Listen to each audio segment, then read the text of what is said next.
Hello? Hello, everybody. Hello? Hello, everybody. Hello. Hi, sorry about the delays. We had a bit of a technical issue. Good morning, everybody. That's fine. Good morning. Good morning, good morning, good morning.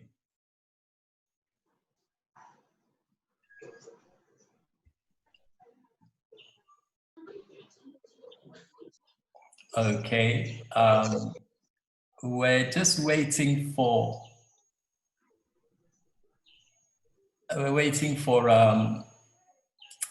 Brymo, actually.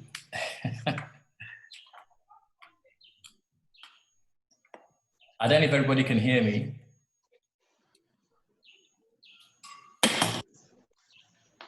I can hear you.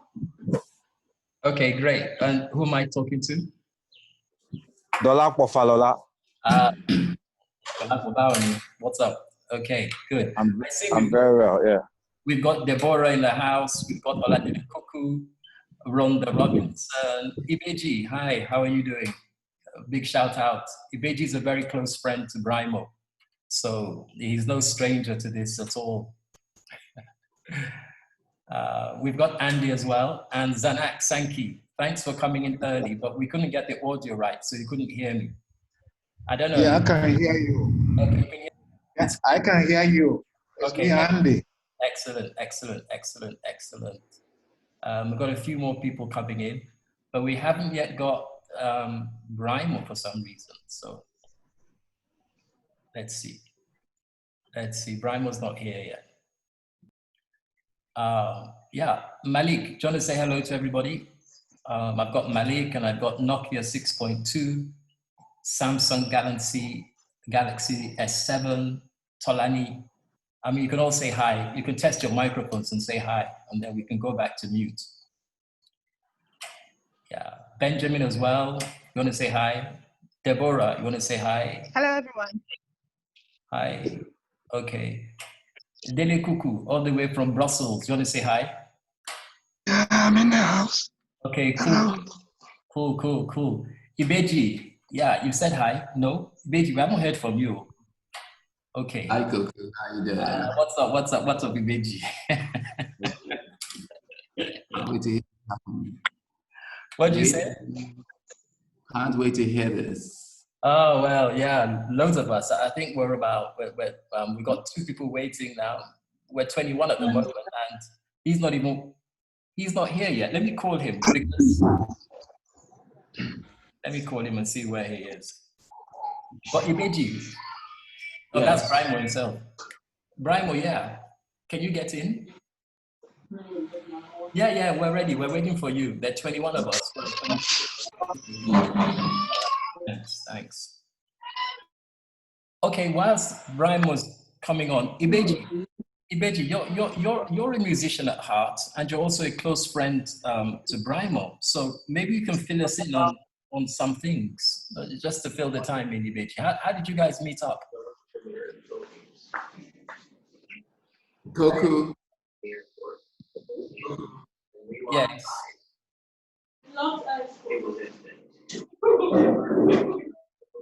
Hello, Ibeji. How did you guys meet up? How did you meet Brymo? It's a complex story which I probably should be telling you in private, not on social media. It might blow the internet up. Okay, give the edited version.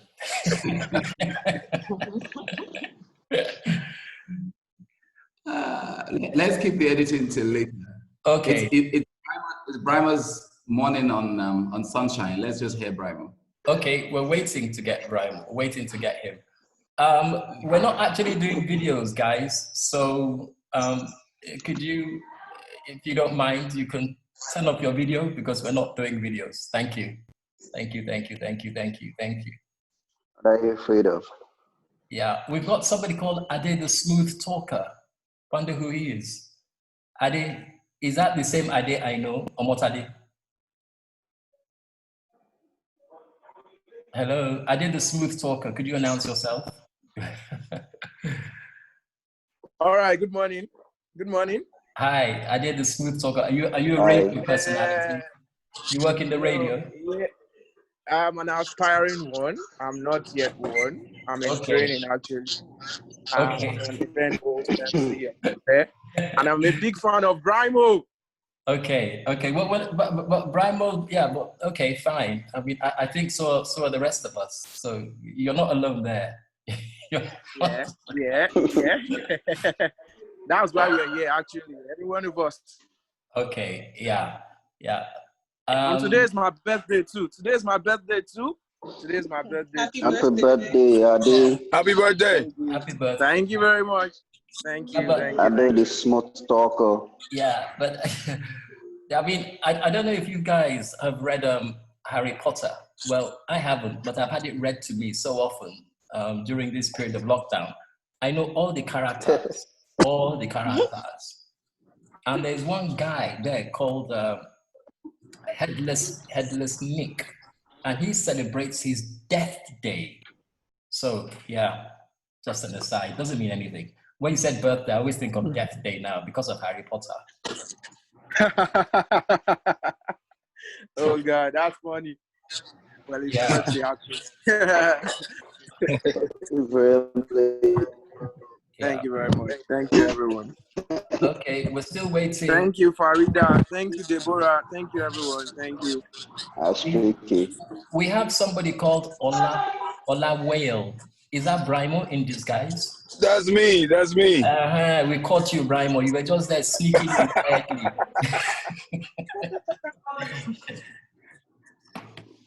So, Brymo, Yes, sir. it's interesting because you've changed your name from Brymo, which is an Islamic name, to Brymo, and then you changed also your Yoruba name from Ọláwálé to Ọláwálé. No, I just use Ọláwálé when I'm online. Sometimes the username Ọláwálé is already taken. And so I just use, yeah. Okay, I thought it's something to do with the play of your words and identity, like Ibeji, Iketa, Ikerin, and things like that. Not really, not really. The case of Ibrahim, I wanted to have a stage name, and I must confess that indeed, a lot of people, while I was growing up, that Brymo is Ibrahim anyway. But I wanted to have a unique stage name. That was all. I wanted to have a unique stage name. So I chopped Ibrahim down to BRYM. Okay. And then in the process, I realized that BRIM, Brim. So I made the I into a Y. Okay. Lawrence, can you not put your video on, please, so we can just see Brymo? We're not having videos. We're just gonna watch and listen to Brymo. Okay, Brymo, you've taken your video. Lawrence, there's music in the background somewhere. Yeah. Yes. Okay, you should okay, put his all right. Let me thing on mute. Yeah, I will mute. Sorry, everybody, please put your microphone on mute, or I will mute you all. Please put your microphone on mute by yourself, quietly.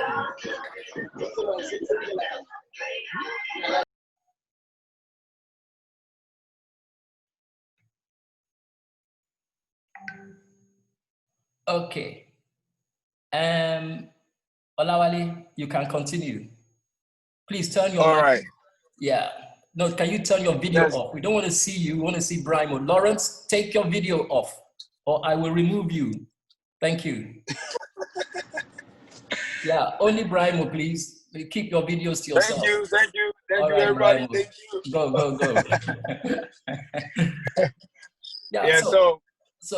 Yeah. So I wanted to chop Ibrahim down to create a unique stage name, because everybody else had a number at the end of their stage name. Everybody else had something chunchy, something pumping, So I wanted something unique, and I tried to chop Ibrahim down, and then it became Brim, which is BRIM, and it didn't sound nice, so I turned the I to a Y to make it Brime. And then every time I told someone my name is Brime, they'd be like, Brime? What does that mean? Are you a white boy?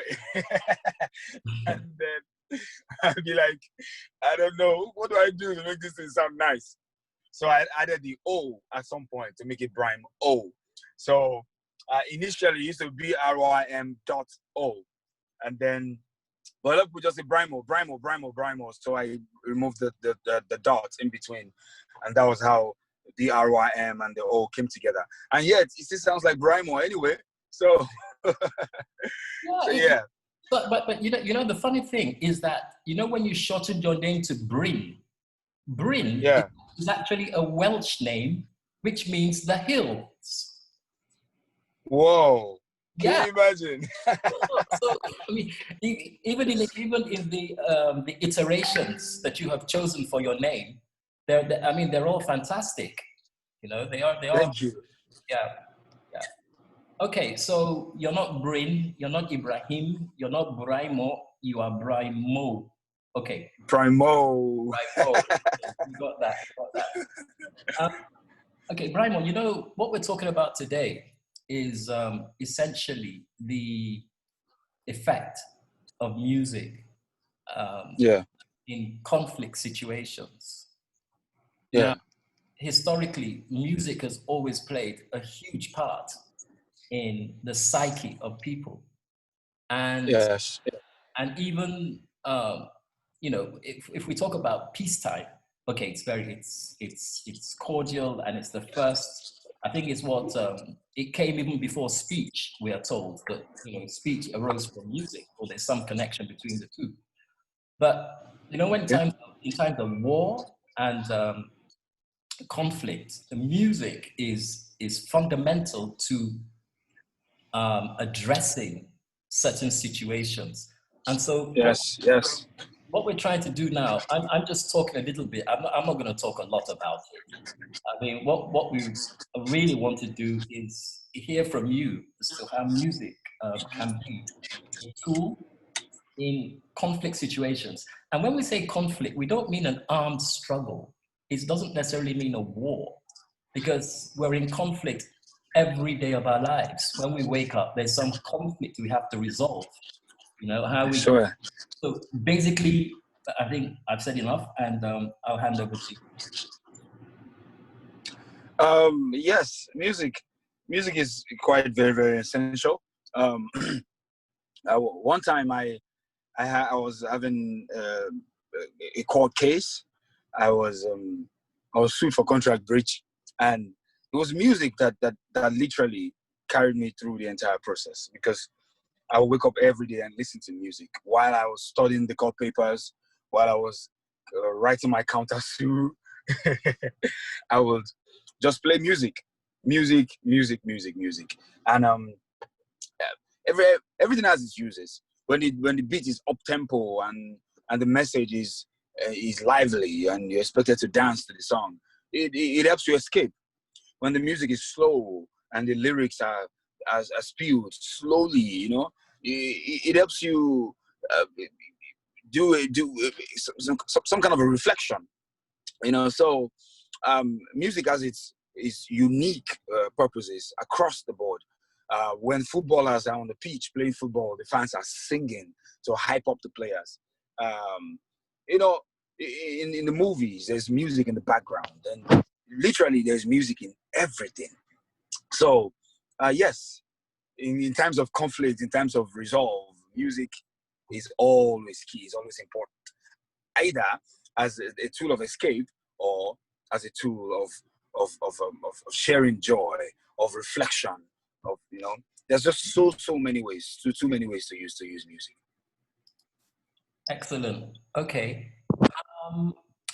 Is there? I'm not really interviewing you, but and I suppose people will want to ask you questions. But what I would like to say a bit about is that throughout music's always been used for propaganda and to motivate people for group action. Yeah.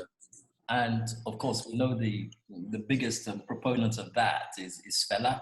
His music resonated with everybody, and to the extent that he even formed, a small republic based on his music.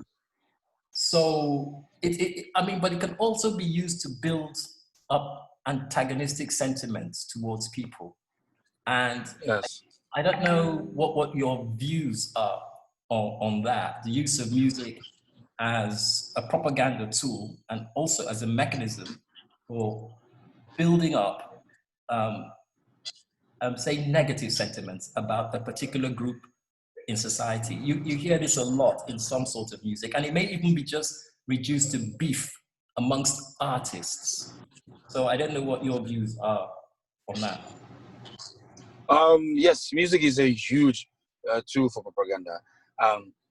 I can't seem to get it off my chest that Kanye's "We Can Talk on Your Cell Phone, but Not Nokia." I cannot get it off my chest. Like, it was directed at just, dismantling Nokia in America and just kicking them out.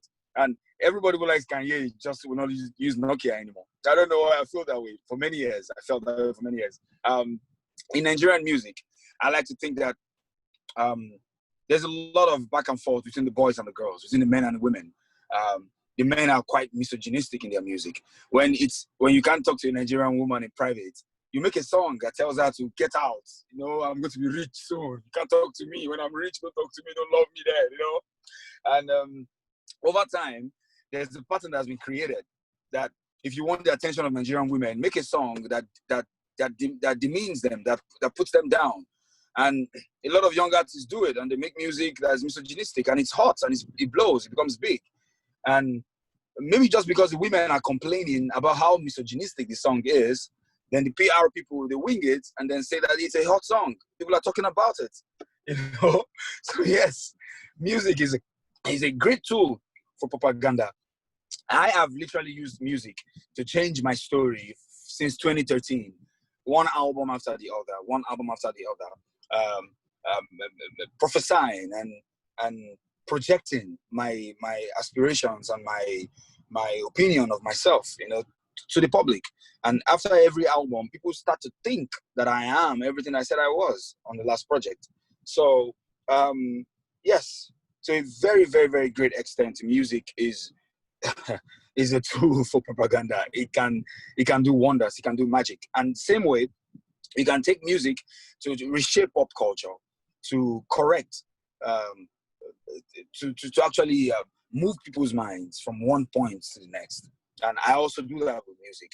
I like to think that I'm a great, great, great influencer when it comes to the quality of songs written within the Nigerian music industry and even across Africa now, because of the way I go about curating my albums and putting my projects out. So a lot of people, especially younger artists, they tune into it and they want to be like me and they want to write like me. And over time, I can confidently say between 2013 and now, I have been a major influencer in how the music is presented, how it's written, how it's recorded, the view of the musicians of their music. And it's been good. So music is a beautiful, beautiful propaganda tool, depending on what you're trying to do. Okay, that's really good, Brymo. That's really good. When we talk about, let's look at the other side of music. Music again can be used to promote peaceful solutions and to Yes. connect and just to connect people. Yes. One of the things that when music allows people to come together and you can make them understand your own view of reality and also explain your own experiences and find common ground that communicates in both directions. So, have you used music in that fashion, apart from the one where you say that you use it to spread your message? You actually use it to promote peaceful solutions and instigate some sort of order in society through your words and through your beats. Yeah. For instance, my view on life is simply that everything is about the duality, about the man and the woman, about the genders. Because of that, when I make music about love, when I make music about relationships, I try to be objective. I try to see my contribution in the matter and also explain her contribution as I see it, as I understand it, and try not to pass any judgment on the track, so that it can become a tool for resolution, so that it can become a tool for peaceful for peace, yes. And that works very, very much because when my female fans, when I get to meet my female fans and they listen to my music, they be like, "You are very objective. I like how you analyze everything, and you let everybody decide for themselves what they want to do with the facts." And so yes, music is a tool for peaceful resolutions, and I use it a lot in the sense that when I make music and I am seeking for peace in a particular theme or subject, I simply just analyze and talk about the subject from the angle of my contribution and their contribution, and then I let it be. I let the public, I let the audience decide what to make of it. So yes, music can be that, and I definitely use it for that a lot. Okay, Brymo, I read somewhere, I'm quoting because I don't understand it, so I will quote. It says, music takes many forms, and for a majority of listeners, the highest levels of emotional satisfaction from music are derived from the organic relationship between dissonance, that's harmonic tension, disruption, or conflict, and consonance, that's a harmonic resolution. So I think that they're talking about music terms, which are way above me. Anyway, it says that, it goes on to say music. This is Ian Ritchie, actually, who studied law and music at Cambridge. He says, music is a basic human impulse, which precedes the formation of words. Yeah. He said it's a Yeah. basic human impulse preceding the formation of words. And where words fail, hi, Junior Brymo, Yeah. where words fail. Why'd you say hi? Hi, how you doing? He says, where words fail, music can be instrumental in successful communication between divided individuals or communities. So, Yes. I mean, I'm trying to understand it. Is he saying it's the way the music is composed that can pass the message? Have you found that there are certain compositions, compositional, I'm not a musician, let me just say formulae, which are used to pass a message? Just as, in the Renaissance, beauty was believed to be a mathematical proportion and could be arrived once you adhere to certain formulae or procedures, then you would get beauty.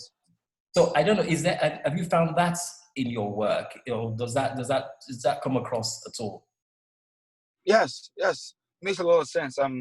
Because the music does not only involve the voice, the music essentially is the instrument, the percussions coming together, and then the vocals. Yes, and dissonance and sonance. Yes, if I'm right with the use of these words. Yes.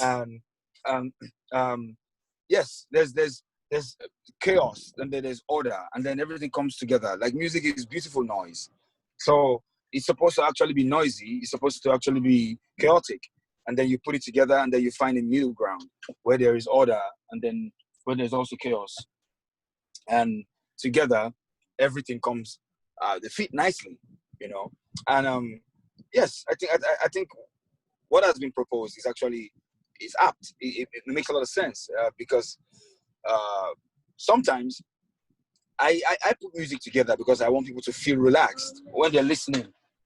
I put music together. I want people to feel relaxed when they listen. So that state of mind, and that affects, that influences the melody, the chord progressions of the music. And yes, so to a very large extent, it really does have meaning in that respect. Many times when the words are too heavy, when I'm listening to songs and the musician gets to say too much and it's hitting me and I just can't seem to process the words, I stop listening to lyrics and I start listening to jazz. And before long, I start to find calm again because the music is designed to help me feel relaxed. So yes, where words fail, melodies and music can actually be fitting for the day. Thanks, Brymo. I mean, there's taking up from what you're saying, there's an example that I've come across, and it's sometimes if you're coming out of, this is an overseas example, but I suppose it can work here as well, only I haven't seen it work here. Yeah. You're coming out of the underground in London, and you just come out. Normally what they try to do when you're at ground level is play you some sort of classical music to welcome you. I remember distinctly, you can hear it at Covent Garden Station. And the whole of that is because of all the gra-gra that's taking place outside, all the gra-gra that's taking place on the underground. By the time you the street level, they try to calm you down and take away that rushing. And that's what I find, that's a very subliminal use of music to temper and control, because there are no words, it's just the instrumentation. So, Yes. I mean, I'd like you to be a bit specific, if you can, where you have deliberately used music in that sense to preempt a situation, to try to forestall a situation. Yes, yes. I think I mentioned a bit of that earlier. In that, how to explain it? Yes, music is all that and more. Like so much more you can do with music.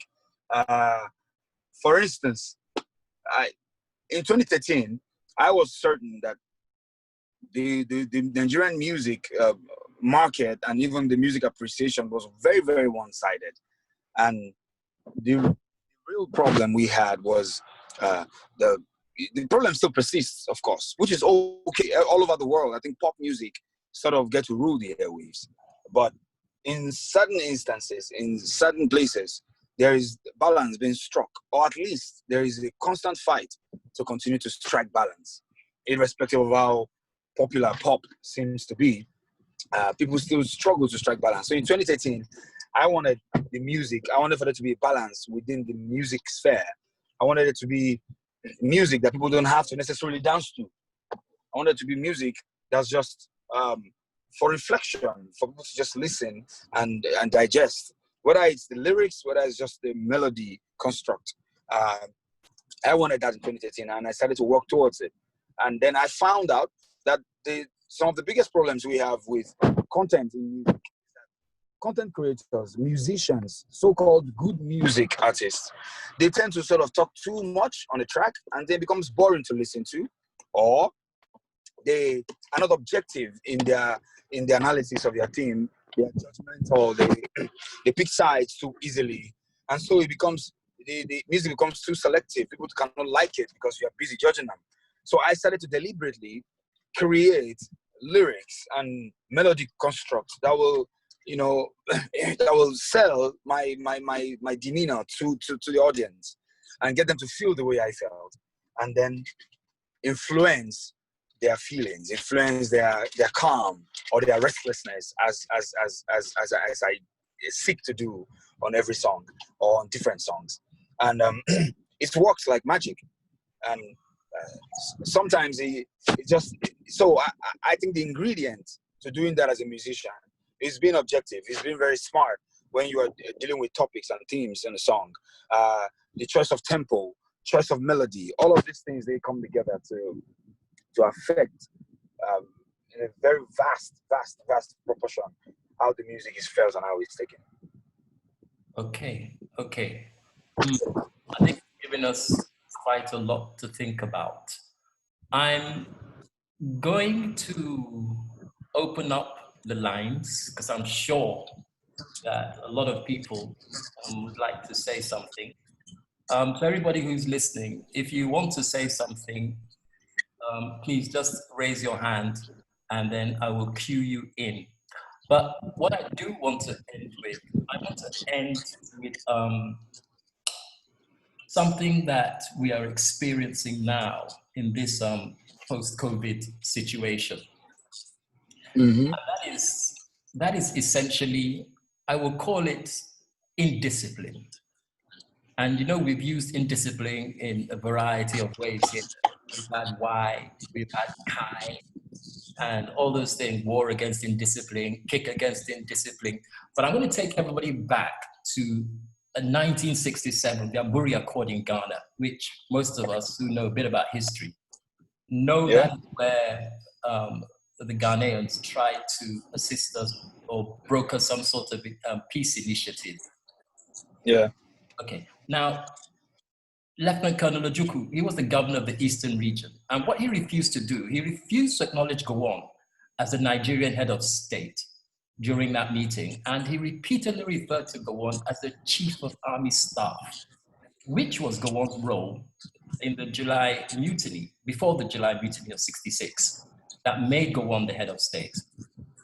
And what Ojukwu said to Gowon, I'll quote his exact words. He says, "Any break at this time from our normal line would write in something into the Nigerian army, which is bigger than all of us. And that thing is indiscipline." Yes. How do you ride above people's heads purely because you are at the head of a group who have their fingers poised on the trigger? If you do it, you remain forever a living example of that indiscipline, which we want to get rid of, because tomorrow a corporal will think he could just take over the company from the major commanding company. Yes. Ojukwu was correct. He was. 10 years later, the young soldiers who brought to Gowon pushed him out in July '75. And the rest, as you say, is history. History. So what I'd like you just to comment on is we've seen a relaxation of the lockdown in Lagos.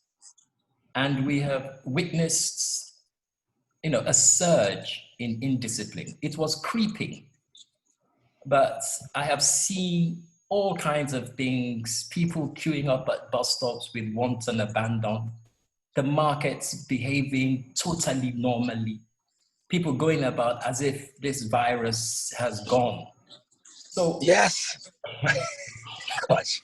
So what I mean, my basic thing is coming back to you. Do you think that music in any way can help create this inherent indiscipline rather that we have in our society? Yeah, yes.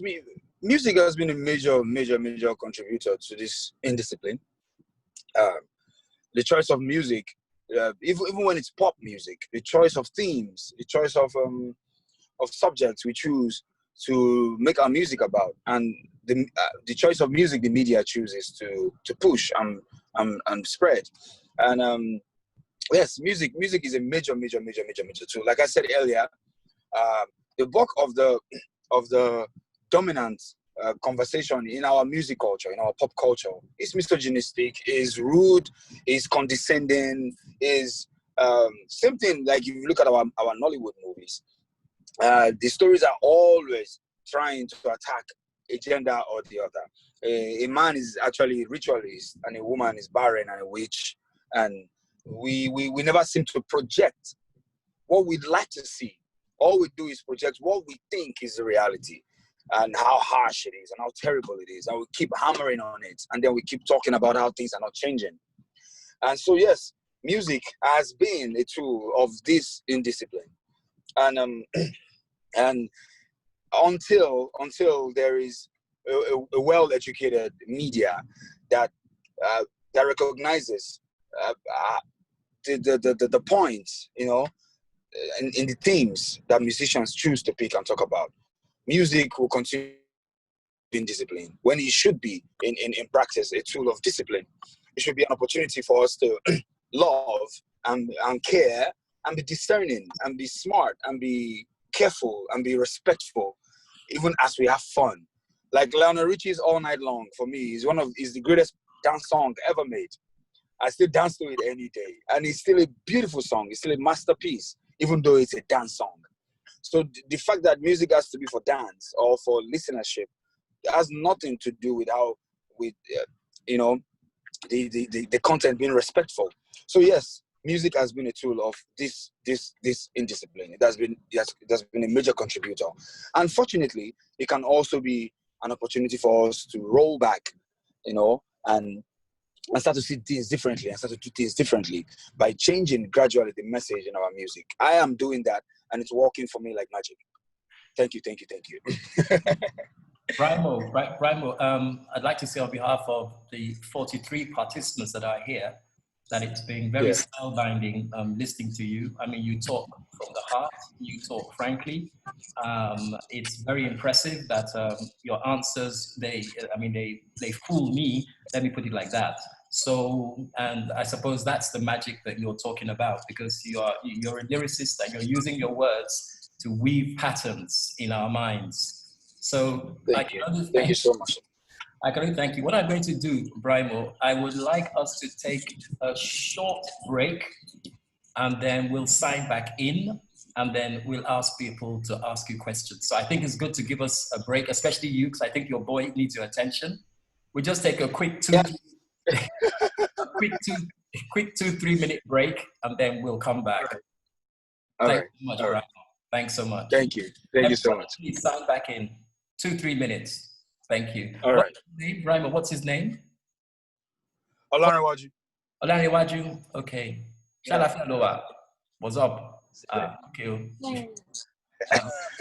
Cool. All right. 2 minutes. Yeah, 2 minutes. Thanks, Brymo. Thanks. Thank you. Thanks, everybody. 2 minutes.